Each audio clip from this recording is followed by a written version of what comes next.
Okay, good morning, good evening. I hope this video finds you well. My name is Johe Wanganga and I am a coach. I help women in committed relationships, teaching them skills to find happiness within and be the change they want to see in their relationships. But today, we shall not be talking about that. We're going to be talking about something totally different.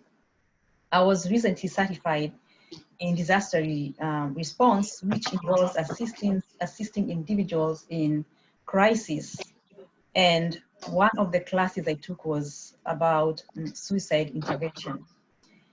So providentially, my young friend, who I'm going to invite very soon, reached out to me, and he just wanted to get an opinion on the measures they are taking to in suicide intervention. And so without, I was instantly hooked by that, because it's always so heartwarming to see young people get interested in making changes in people's lives.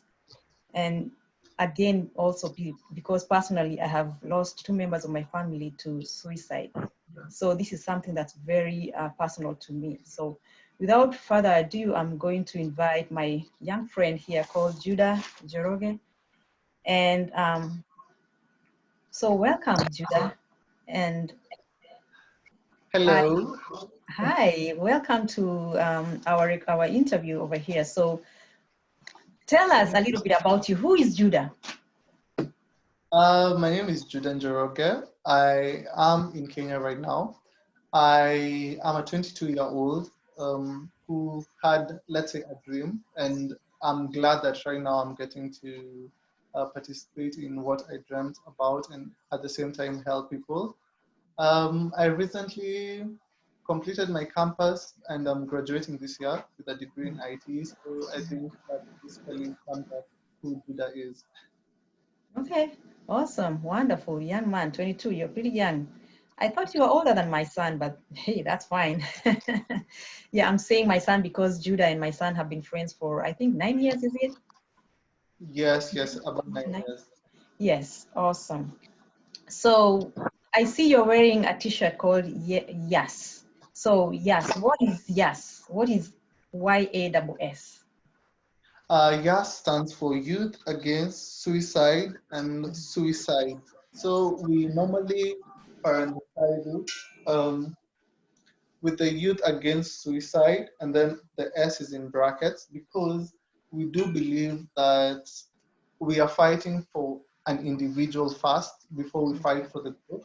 So it's my initiative for mental health, where we approach the youth and try, or anyone who reaches out, and try to help them out of the situation by giving them tips on mental health and tips that really help them and avoid suicide, because most of the things that are happening right now, it's because of the suicide rates. But we do understand that it's a process for each person. That's why it's Youth Against Suicide, and then the S to represent that we are focusing on an individual, but then also many people at once.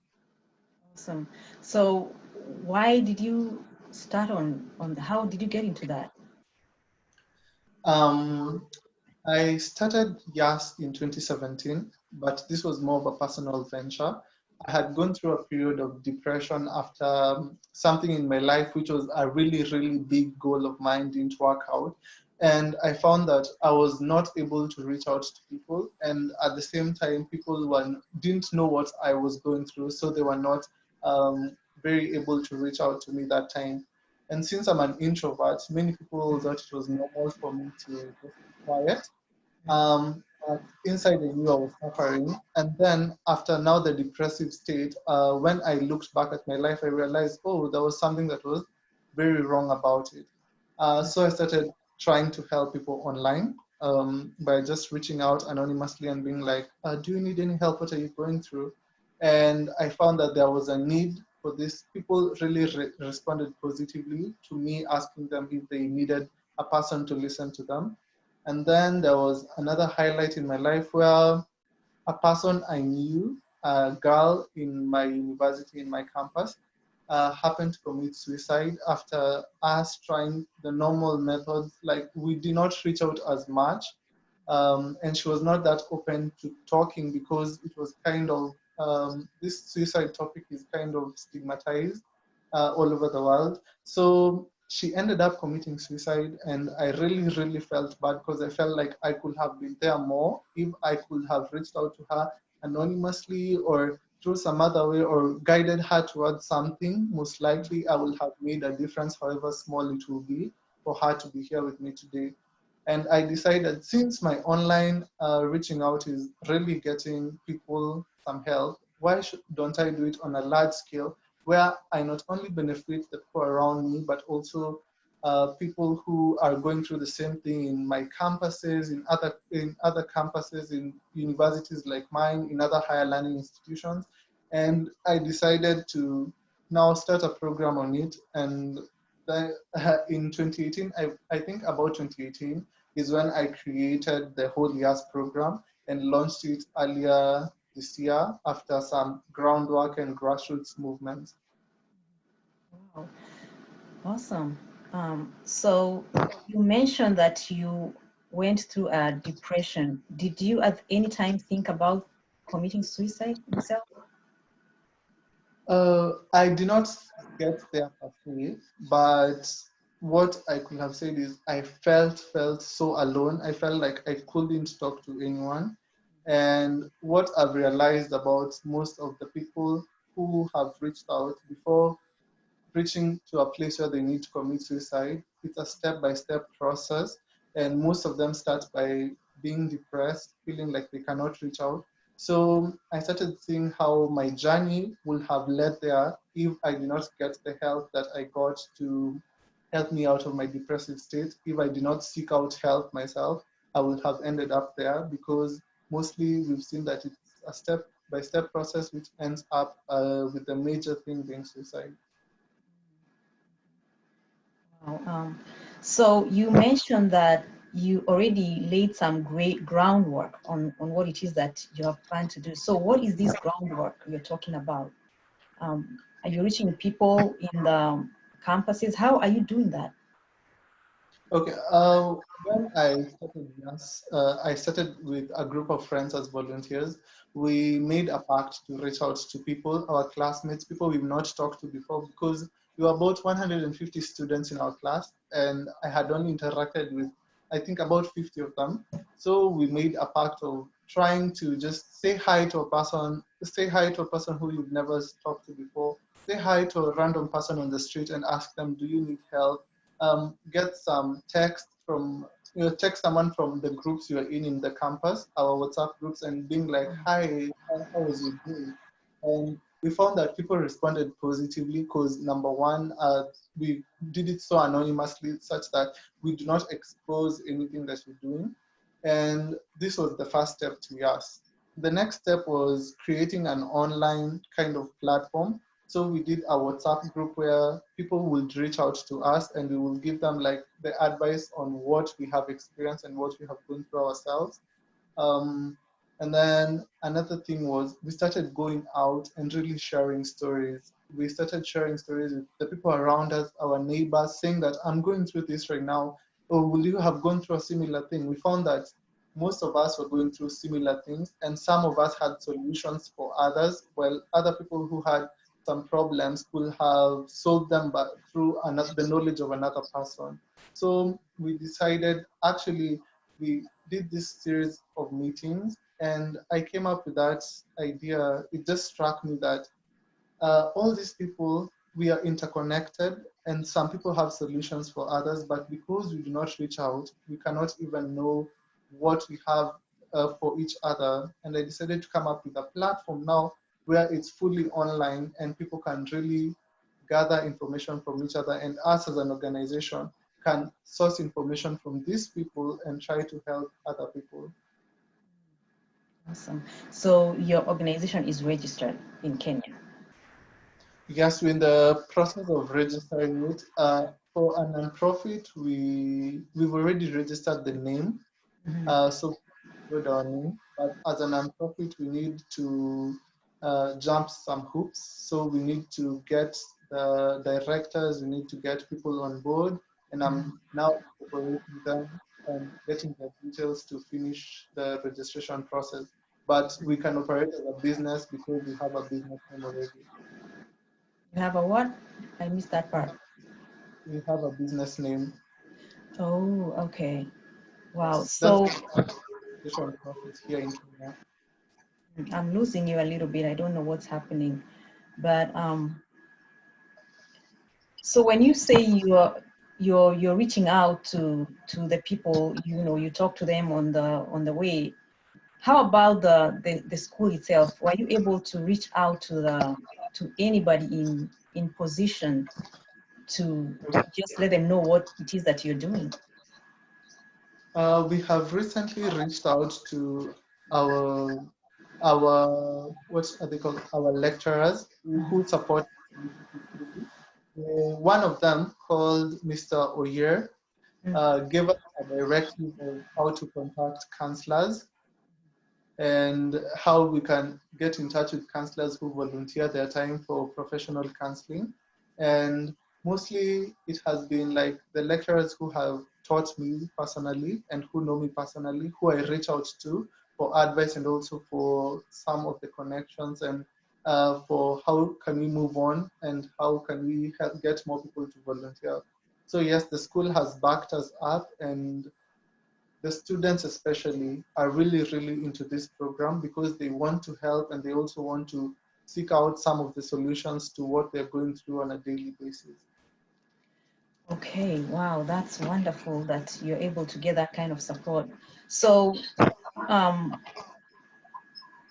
average, how high is the rate of suicide in universities in Kenya? Like, for example, if you look at your university and compare with others, how high is the rate? Okay, so I'll have to first start with some statistics on Okay. suicide in Kenya. Mm-hmm. Kenya has been ranked sixth in Africa in the number of depression cases. We have a survey that was done earlier this year that suggested that 1 in 4 people suffer from mental health, but 5 in 6 cannot access mental health care. So we have a huge gap between the people suffering from mental health issues and the people accessing the care. And then we also have a huge number of suicide cases reported. This has been, they used reported because there are many suicide cases that are swept under the rug in Kenya because of the stigmatization by the community. And what I found out was in 2017, when I joined campus in 2015, it was very rare to hear of a suicide case. Like in JQuat, I did not hear even of one suicide case. I came to hear of one in 2016. But then when we hit 2017, heading towards 2018, I could now hear like weekly or bi-weekly reports of suicide, a person committing suicide on their balcony, in their house. Like it became so rampant that it really shook me to the core, because we've gone from one suicide in a whole year, which is barely reported, to maybe twice a week somebody reporting that somebody committed suicide. And it was so alarming. And it wasn't in report alone, because other campuses also in our news, like you can look it up in the daily newspaper of Kenya, Daily Nation, where many cases were reported in UON, that is the University of Nairobi, in the University of Maseno, and these cases were on a rise. Now that was concerning. That's alarming. So from one to almost weekly, there's someone who's committing suicide. Yes, yes, yes. Wow. So which is it the males or the females, or is it just balanced? Okay, there are many more males committing suicide, and that also reflects in our statistics as Kenya. This extends beyond the university, but many males are committing suicide compared to the female counterparts. And this has been such a weird, alarming case because most of them, we can understand that they don't reach out because we, as the male generation of the youth, tend to keep things to ourselves, and we have this culture here where you're told to man up and deal with your issues personally. But I think that is one of the things that makes the male suicide rates higher, because even the people reaching out to us, we find that females are more open to getting the help than their male counterparts. And that would make sense because women tend to talk more about whatever is going on in their lives as compared to the men. The men just, like you say, they're supposed to man up. They're supposed to wear that mask of everything is fine, but it's not fine. So they're not able to reach out to other people. So that would make sense. Yes. So when you talk to them, what comes out as the main reason of them wanting to, what's their biggest frustration? Mostly I found that number one is loneliness. Mhm. People tend to feel that like they're so alone. We're in this world where social media is here, we can reach out to anyone at any time. We have phones, we have the internet, but there is this rate of having a lot of loneliness in you. And we found that one of that has been the highest report. Like many people are just comfortable with you reaching out and just being there for them as a friend. But we've also had people struggling with finances. Finances is another huge deal, because many people do not get the support they need from their parents or from working here in Kenya.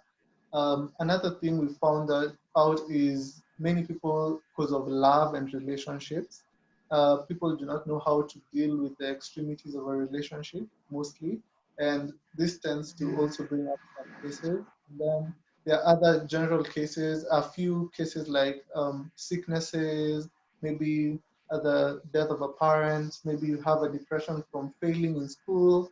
So, but mostly it's loneliness, um, having to deal with relationships and finances. Those are the main causes. We're talking about youth. What age are we talking about? We found that, okay, at first I was only majoring in campus, but then the more I went on Facebook and social media, people from the age of 17 who are in high school right now were the ones reaching out, but most of the turnout has been between the age of 17 and 29. But we've also had some people who are older and some who are younger, but most of our client base is between the 17 and 29 age range. So we are talking about people who are just about to graduate from high school, who are Yeah. transitioning into universities. You know, probably they fail or they don't do very well in high school, and then they get out Yeah. of college and they have to look for a job. So, and then those struggles right there. Okay, so that makes sense. So yes. So is there another organization in Kenya that's doing the same thing? You know, an organization that you know of that's doing intervention for suicides. Yes, I checked online after thinking of starting my organization. There was an organization called Befrienders Kenya. They actually do pretty well, but what I found out was I hadn't reached out to anyone in Befrienders Kenya when in campus, and I decided to create a more generic program that is actually reaching out to the people in my age range so that they can be more comfortable with it, because now it's a process I've been through and I can relate to what they're going through. Okay. So what about the ministry? Are you able to, is the ministry supporting you in what you're doing right now? The Ministry of Health, I suppose? The Ministry of Health has a mental health docket, Mhm. but they need kind of results fast. So we are really trying to build a program where we can Mm. statistically prove and give them huge numbers, so that, because numbers matter, unfortunately, we can't just go with numbers. So we are trying to build a whole base of numbers. We have to get it into the hundreds of thousands so that at least you can get a voice or a foot into the ministry. Okay. So it's one day at a time until you get there.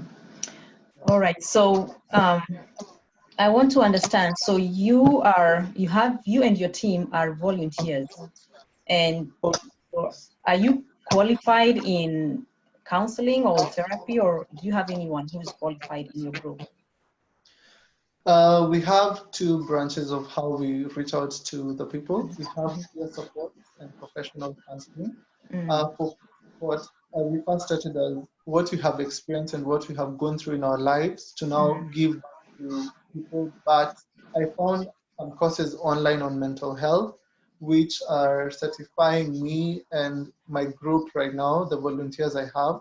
But we are also developing a course for the people who want to volunteer with us so that we can teach them on how to do mental health first aid so that they can be able to provide the relevant help needed when a person reaches out.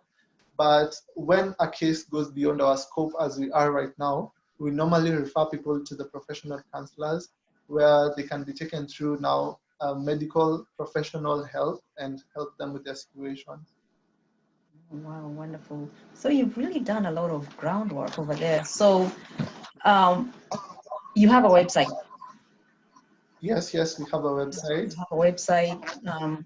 So right now, you did mention that you're doing the groundwork, and are you facing any challenges right now? Yes, we have two major challenges: Uh-huh. people, money. Money. We are reaching out in four various ways. We create podcasts. I have to explain how we are reaching out so that the challenge can now come in context. Mm-hmm. We're doing podcasts for people to listen to because the video podcasts are majorly saying that I went through this, I am here, I survived this, I'm also on my journey. So please, if you're going through this, don't give up and let's find a way to find a solution on our journey. I also do talks with my team in high schools and universities. We do presentations on how to keep your mental health okay, like how to know that there's a problem bothering you, some signs to look out for, and how to deal with them.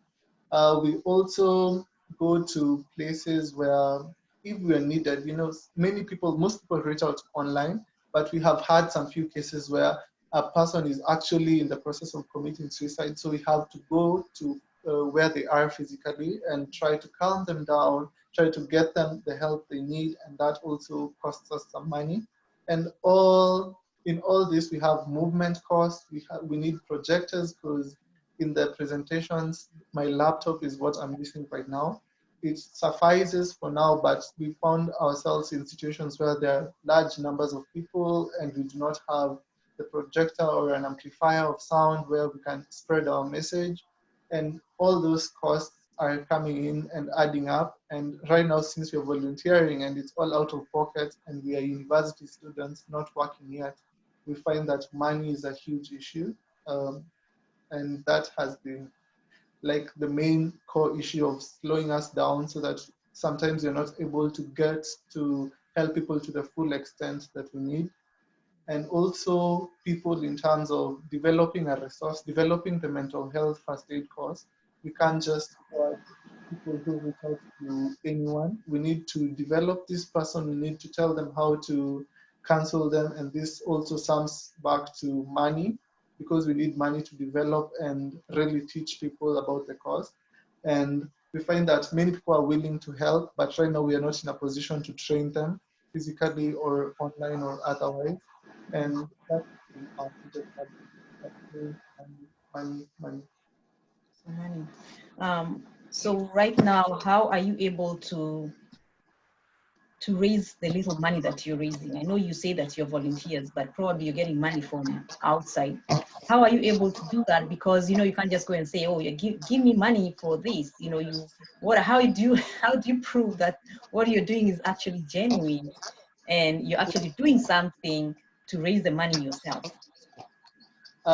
Actually, aside from the out-of-pocket money that we have, I have set up a website. Mhm. It's called My Climate Stand. We are in this wave of people loving their climate and loving their environment. And this was a wave even before the Youth Against Suicide for me to appreciate my um, immediate environment, the places I visit. So I love taking photos of the places I go. And I decided to use these photos to try to fund my dream and fund this organization and set up this website called My Climate Stand. I take the pictures I've taken throughout my walks, my visits around the places I go to, and sell them online. And every single cent that comes in through the website goes into supporting the Youth Against Suicide platform. Uh, the website has various photos that you can choose from, and they range from $10 for you to get a personal photo to around $25 if you want to use it commercially. And you pay through the PayPal service online, and the money comes to our email address, and we will give you a receipt on what we're going to do with your money as the Ask platform. Awesome. So you already have a plan in place. That makes it so much easier. So someone will just need to go to your website and they buy a picture, a photo, and then you raise some money. So that means you can travel a lot too, because you have to travel and share pictures with us, right? Yes, I have to update my photos regularly. Awesome. So that's wonderful, to hear what you're doing right now. So where do you see yourself as time goes by 2 years from now, or let's just put it 2 years before we go to the 5 years? Where do you see yourself and your organization? In 2 years, I believe through our vision, we want to set up networks all across campuses. We have at least 5 major campuses in Kenya. We want to have a peer support network ready and steady, like going on in these universities, where we have a form of kind of mentorship. Where I was an IT student in JCOT. I want a system where the IT students who are leaving or the second years taking students who are coming in and kind of guide them through, this is what you should expect from your course. This is how to deal with the stress management that comes along with the course. This is how you can raise some money from the little knowledge you learn in your first year. This is how you can go through the situations. This is the right place to live. These are the people to reach out. Something that makes life easier, and we can help you support without it being solely on the organization.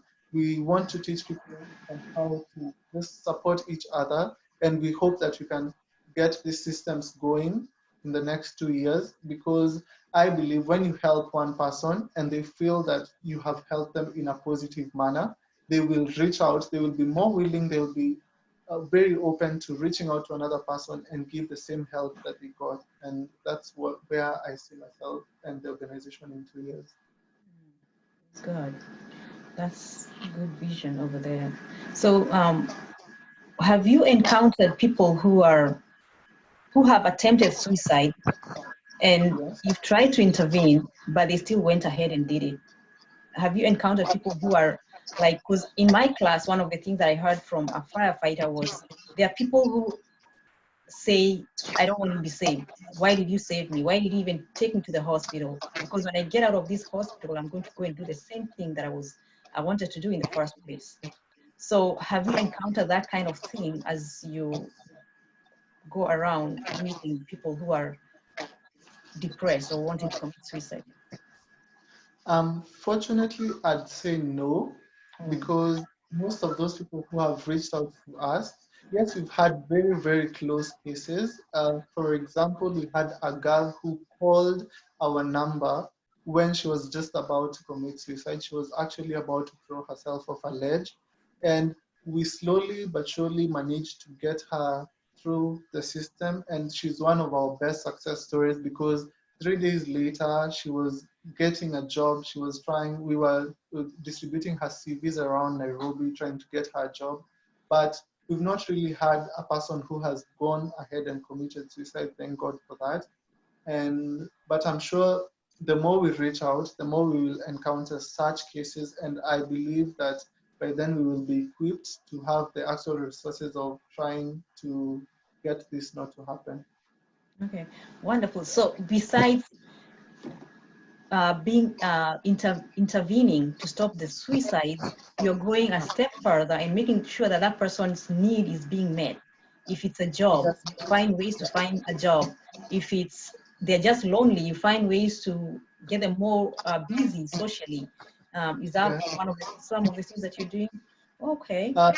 Yes, we literally see the cases where someone is helped, because in our schools we also have like professional sites, we have hospitals where you can visit, but we normally don't see the follow-up process, and I Yeah, believe that something because many people are just helped for the first time and you're left yeah. alone, and Mhm. this person needs a stable ground to be able to continue their lives. So we see that we are more of your friend, not an organization that helped you and leaves you alone. And we try to really create solutions for you, because the more we reach out to people, the more solutions we see and find from other people. And we try to connect you to the best person or the best resource that can get you to your own feet, to a place where you are absolutely okay and are ready to even offer you help and assistance to another person. Oh, awesome, awesome. So you're going for, way far and beyond the basic, because that's usually where it stops. People go and they intervene short term and then leave you to figure out how to go the rest of the way.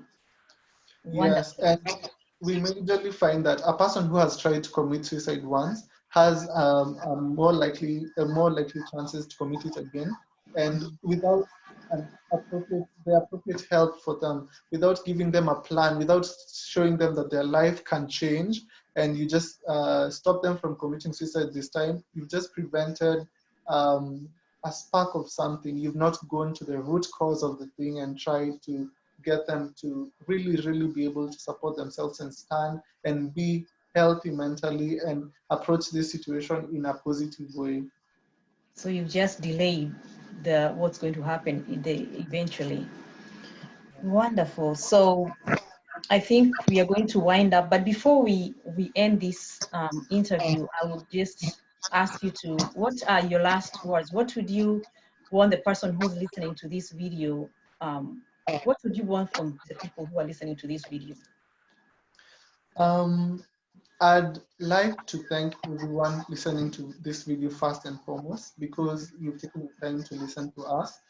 I'd like you to also be challenged to try to give or try to help us through with your resources, with your money, with any information you have on how we could build our brand.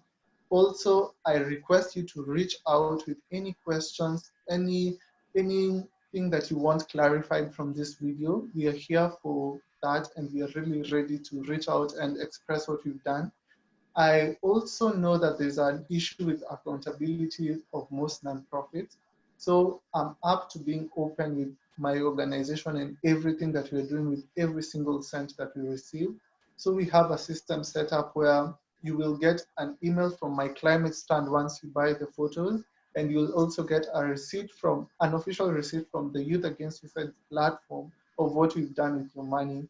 And because I know that this is an initiative where many people can reach out and get help, the help that they need, I also request you, if you have any issue, any mental health issue, or if you want to just participate in the peer counseling, or you want to give us a new direction of what you found a simpler solution, or you have solutions to actually give to people, please reach out so that we can form partnerships, healthy partnerships that will help us all and also help the people who really need this right now with these increased rates of suicides worldwide.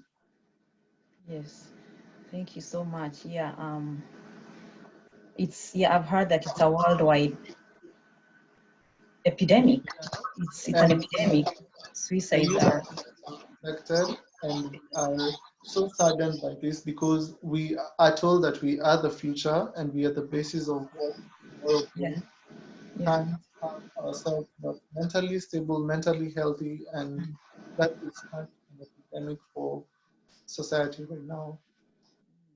So do you believe in prayer? Do you also ask for prayers for that? Because I'm a prayer believer. I believe in prayers. Yes, yes, yes. I have been brought up in a home that really believes in prayer. So yes, I believe in reaching Okay, out and praying and asking God to really help us through this situation. wonderful.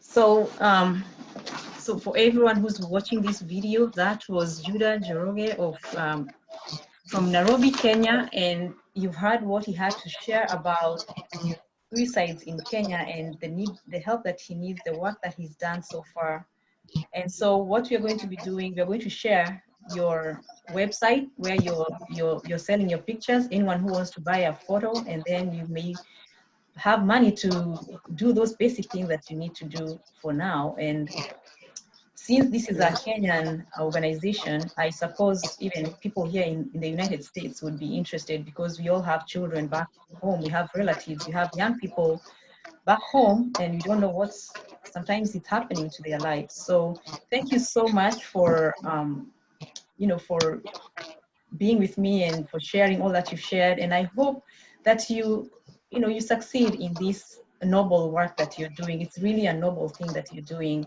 wanting to help people, saving lives. And I hope God helps you in all this, and God blesses you for having such a good heart, wanting to help other people.